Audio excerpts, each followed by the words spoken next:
जय श्री कृष्ण दोस्तों, मैं अरुण एक बार फिर आपके सामने बहुत महत्वपूर्ण विषय लेकर हाजिर हुआ हूँ।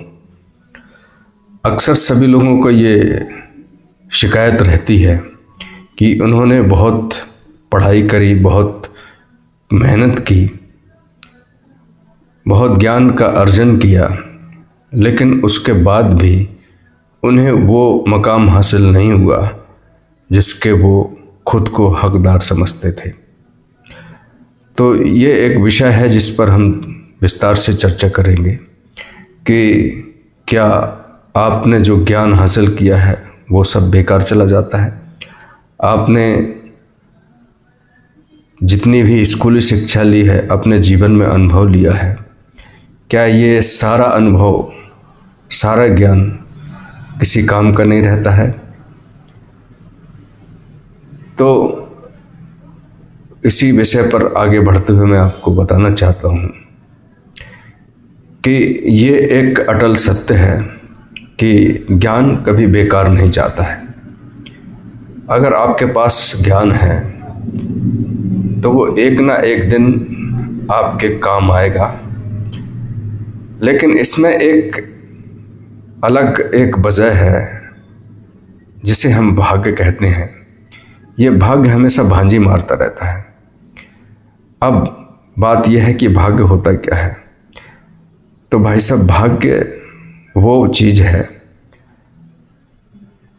जो भगवान राम को भी 14 साल के लिए वनवास भेजने में सक्षम है।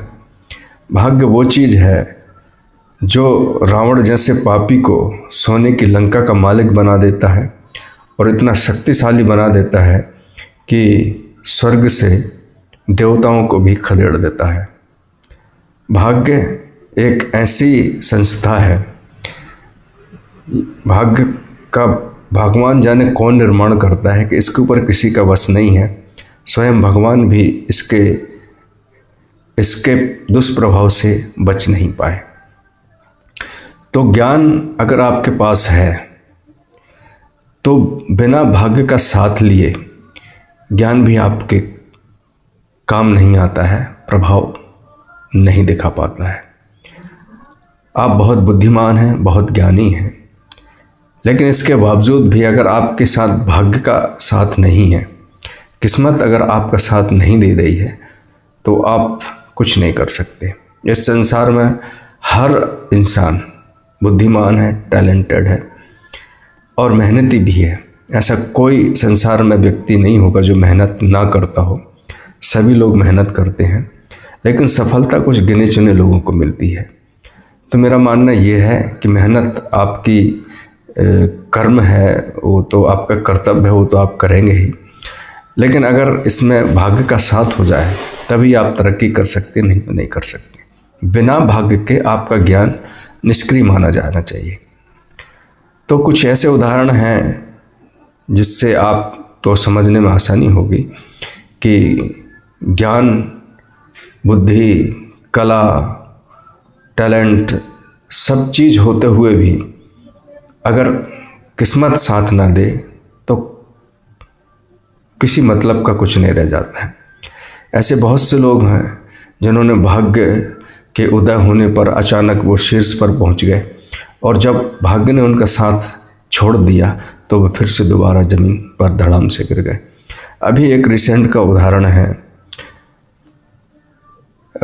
रेणु मंडल का, क्या नाम है उनका ध्यान नहीं आ रहा है, मंडल का, रानू मंडल। तो ऐसे तो सैकड़ों, हजारों, करोड़ों लोग गाने गाते हैं और रानू मंडल से बेहतरीन आवाज़ में, बेहतरीन फीलिंग के साथ गाने गाते हैं, लेकिन सबका भाग्य उदय नहीं होता है।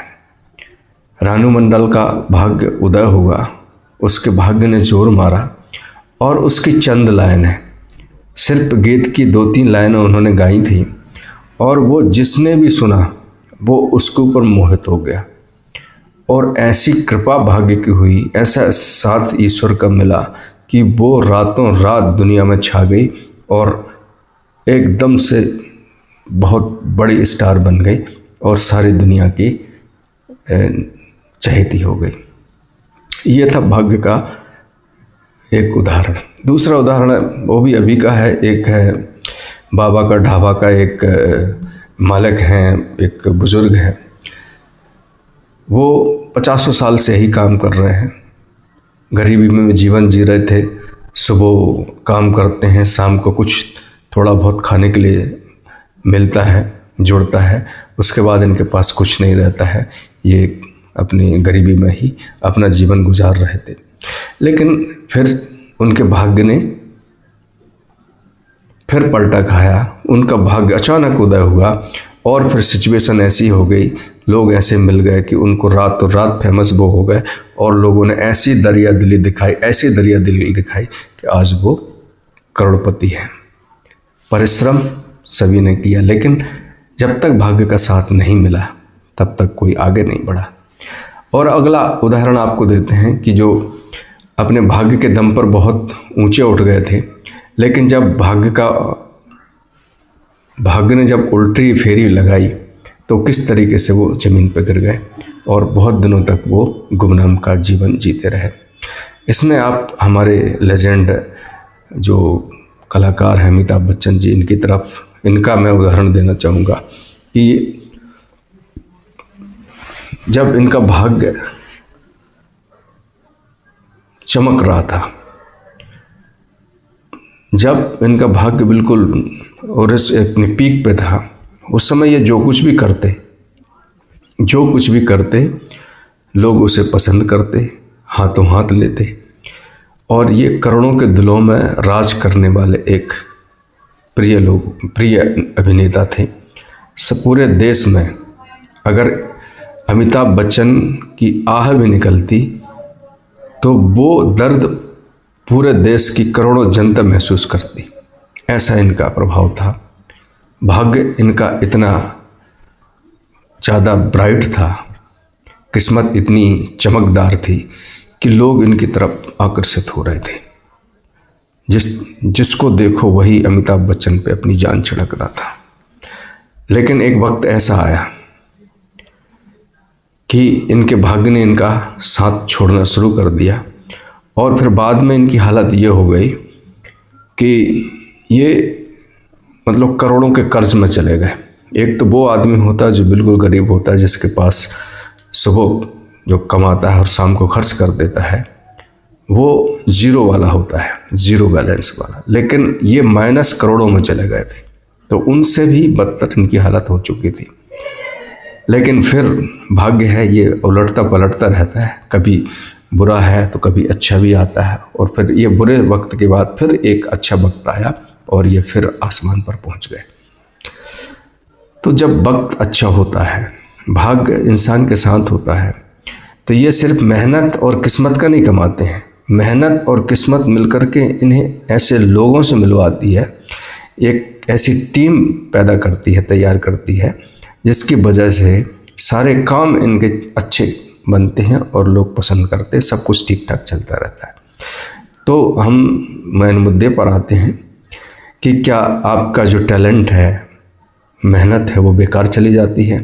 तो मेरा मानना है बेकार तो नहीं जाती है, लेकिन जब आपका भाग्य उदय होता है तब आपके अंदर का टैलेंट सही दिशा में लगता है, सही लोग आपको मिलते हैं और आपका भाग्य उदय हो जाता है। ऐसे और भी उदाहरण हैं, जैसे पीए संगमा थे हमारे, वो हमने सुना है कि वो बहुत इंटीरियर पहाड़ों में रहते थे, बहुत गरीब परिवार के थे। तो किसी जौहरी की उनकी नज़र पड़ गई उनके ऊपर और वो उनको लेकर के आ गए। उनका भाग्य उनको खींच के लेके आया था और वे फिर राजनीति के शीर्ष स्तर पर पहुँचे। ऐसे बहुत से उदाहरण आपको मिल जाएंगे। तो मेहनत तो अपना करते ही रहिए, क्योंकि मेहनत तो ज़रूरी है, मेहनत ड्यूटी है, बगैर मेहनत के कुछ हासिल नहीं होता है। लेकिन आप बहुत लंबे ऊंचे सपने मत देखिए, आप अपना कर्तव्य कर दिए। इसलिए हमारे धार्मिक किताबों में लिखा है कि कर्म किए जा फल की इच्छा नहीं करना चाहिए। आप कर्म करिए, गीता में लिखा है कर्म करिए, फल आपके हाथ में नहीं है। आप अगर भाग्य किस्मत